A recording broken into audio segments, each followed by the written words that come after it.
Hey, what's up, guys? I'm gonna give you a raw review of my bed because I didn't have anyone else make it. I didn't really feel like grabbing the table. I just figured my bed would be an easy story, so let's just get right into the review.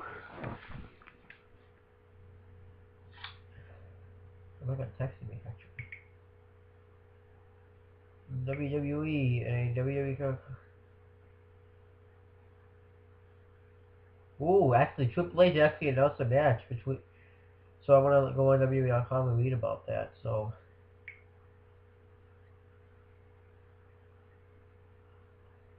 anyhow, let's get right into it.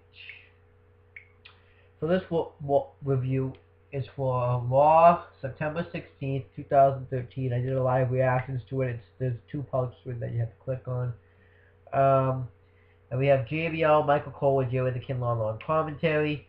Now, usually, from that, since I have a strike, but I'm probably going to do this for future reviews since I don't have to go in order really, since I did it in live reactions. I'm going to go in, I'm going to jump around in orders. I'm going to talk about first the, Daniel Bryan situation. He comes out and celebrates winning the WWE Championship. All he did was get to do the yes chant. But then Triple H comes out. He's mad. He's pretty pissed, and he said before you celebrate too much, I want to get to the bottom about who the WWE I want to get to the bottom of this referee thing. So he has Scott Armstrong come out and he says it was a fast count, made a mistake, and he actually had shows how he normally counts compared to how his fast count, and I kind of like how they showed that. They showed it during Daniel Bryan's match tonight too. So, and then Triple H makes Scott Armstrong. Triple H wants to know what's up, and then Scott Armstrong looks at Daniel Bryan and says, "I think he's on to us." And Daniel Bryan's like, "What are you talking about?" And then Triple H says, "Okay, then we're gonna have to deal with this later." And Triple H's like, "That's low, Daniel. You're gonna have a referee fast count to win a championship." And then he strips Daniel Bryan the championship, and he wants Daniel Bryan to give him that championship. However, he refuses to give him the championship. So Randy Orton comes out, and Triple H doesn't want any physical contact, and Triple H threatens that if Daniel Bryan doesn't give him the WWE championship, he'll take it from him. He still refuses. Randy Orton hits the RKO, and Triple H walks away with the title, and he does not award it back to Randy Orton. That's what Randy Orton wanted. And I kind of like how they did that because Randy Orton was technically knocked out after the flying knee, so I think that there's some speculation that Randy Orton could have lost that match anyhow. But in the backstage, Randy Orton's pissed about that. Stephanie McMahon says, "You bet you need to get that Randy Orton from the old days, the one that took out my father, handcuffed Triple H and gave me an RKO, or else we'll find a new face of the WWE." I'm gonna talk about that too. Randy Orton tonight had a match with The Miz, and what can I say? It was in Miz's hometown of Cleveland, so I actually didn't mind this actually. Miz was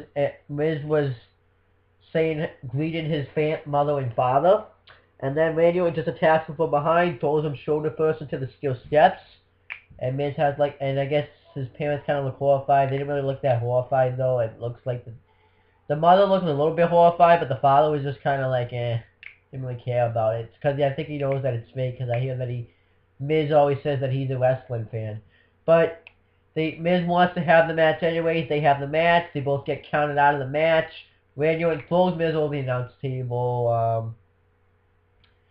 He takes him and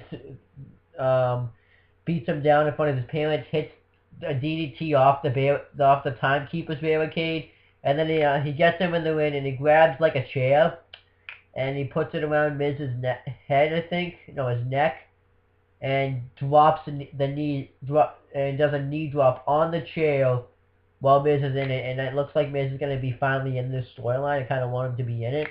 I think at Survivor Series would be part of a traditional Survivor Series elimination match. That would be cool. But yeah, that was kind of cool how Randy Orton's going back to his 2009 Orton. I like that. So And I'm going to get on to more of that storyline later. I'm going to talk about, let's see what else should I talk about. Fandango versus R-Truth. There wasn't much of a match. R-Truth bosses the leg drop. Fandango hits the leg drop on him. I'm going to talk about the Dusty Rhodes thing later. The Funkadactyls and Brie Bella with Nikki Bella, Eva Marie, and JoJo versus Oksana, Alicia Fox, and Layla with AJ Lee and Natalia on commentary.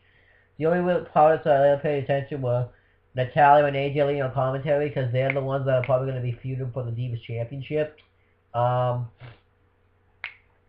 They didn't have some bad words. Natalia's headset wasn't working for a little bit, so maybe AJ was behind that. Hopefully that's not how they sparked the feud, but Brie Bella and the Funkadactyls ended up getting the win when Brie Bella hits the face buster on one of the women. I forget which one. Then I actually missed it. Dean Ambrose versus Dolph Ziggler, a rematch from Night of Champions.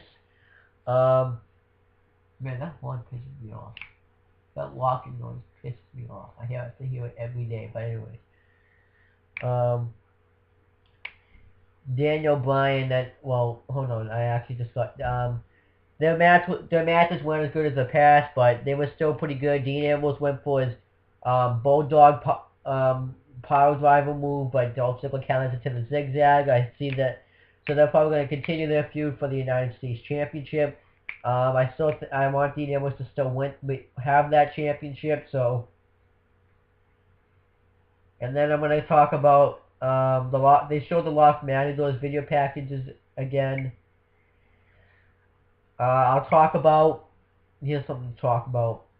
Tons of Funk, which is Brodus Clay and Sweet Tea, also known as Tensai, but I don't call him Tensai anymore because he's Sweet Tea, versus the Real Americans with Zeb Coulter,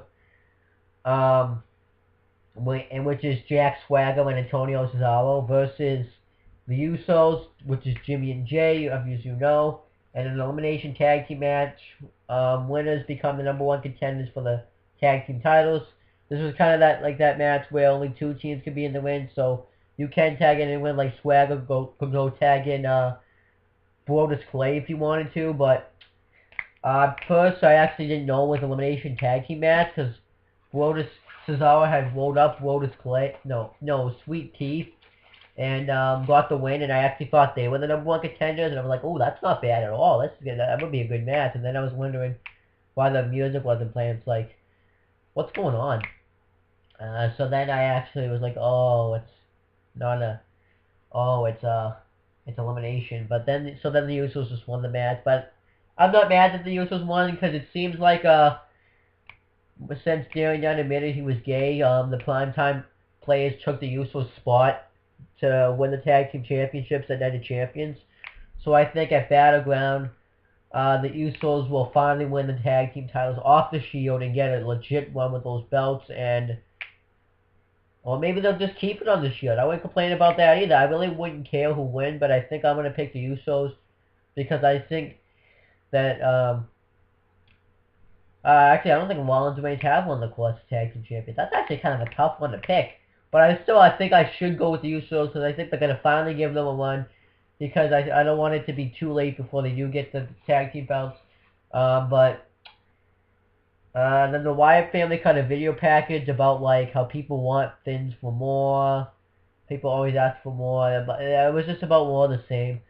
It seems like that they kind of need a feud right now, and since Kane's kind of injured right now, that can't happen, and they can't, and I bet Sheamus would be perfect too, but he's gone too, so it's like everyone's too busy for them to feud with, so they're trying to, I think, find something for them, so at least they're trying to keep them on TV so no one forgets about them. I do think, though, Kane eventually will join that group. Now I think I talked about all the little stuff. Did I? Let's see, did I talk about it? Let me make sure. Oh, Damien Sandow versus Rob Van Dam. They actually had to show you Damien Sandow winning the Money in the Bank ladder match because he's been losing so much. It's like he doesn't even have it. So that's why I don't know why they don't have him win though. But he still loses to RVD after the 5-star frog splash. But the guys in the production truck fuck up the theme song. They actually play Damian Sandow's theme song instead of OVD's. So yeah, those guys are idiots. But they did that before though.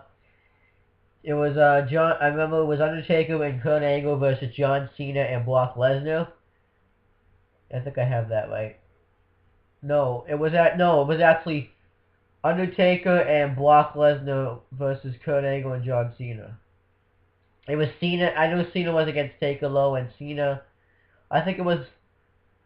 I don't remember, but I remember Cena got the win, but they played Undertaker's music, and that was actually so that was really funny. But no, wait, it was the Brock Lesnar thing. My bad, but I could be wrong. I'm gonna look it up. So I've talked about the little stuff. Now I'm gonna get to the big stuff.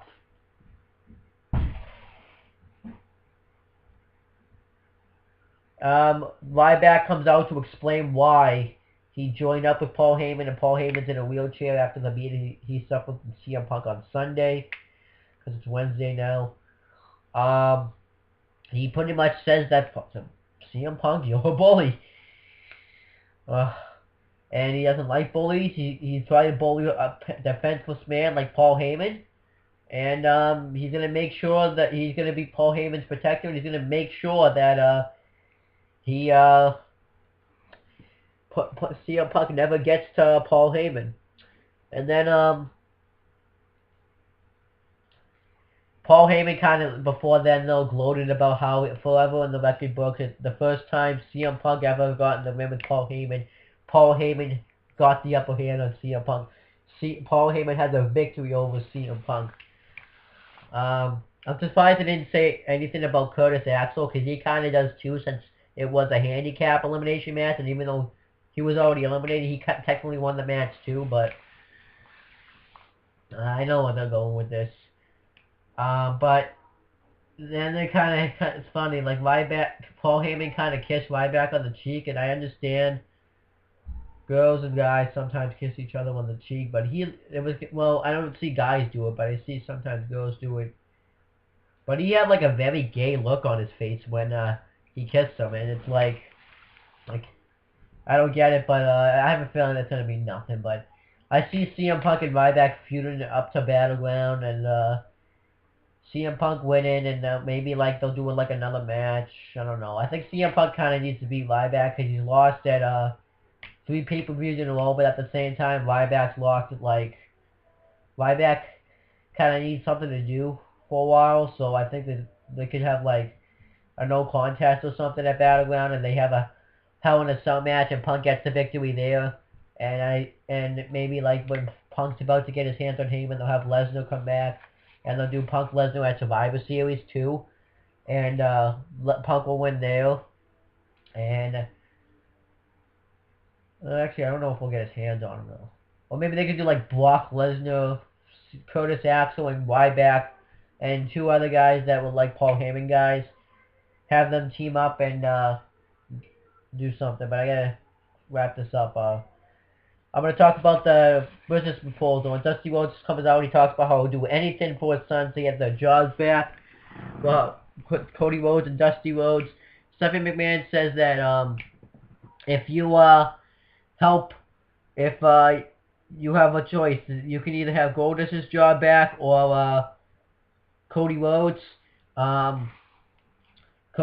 But he doesn't choose any of them. He has Big Show come out. Big Show kind of says like Big Show has to choose to knock him out, knocks Dusty out, have the Shield beat him up. He knocks him out, and then we get Daniel Bryan versus Roman Reigns. Daniel Bryan gets the victory by by DQ, and then Orton's beating him down and goes with the chair, but the Raw locker room come out and save him and finally rebelled. Thank goodness, that they finally rebelled. Now we get to see where the storyline goes on, what Triple H will do, and I'm gonna go watch that WWE.com and review on Triple H and what the match will be. Probably Daniel Bryan versus Randy Orton, like a ladder match or something. That's pretty much it, guys. I will see you in my live reactions for main event tonight, and on this channel, review.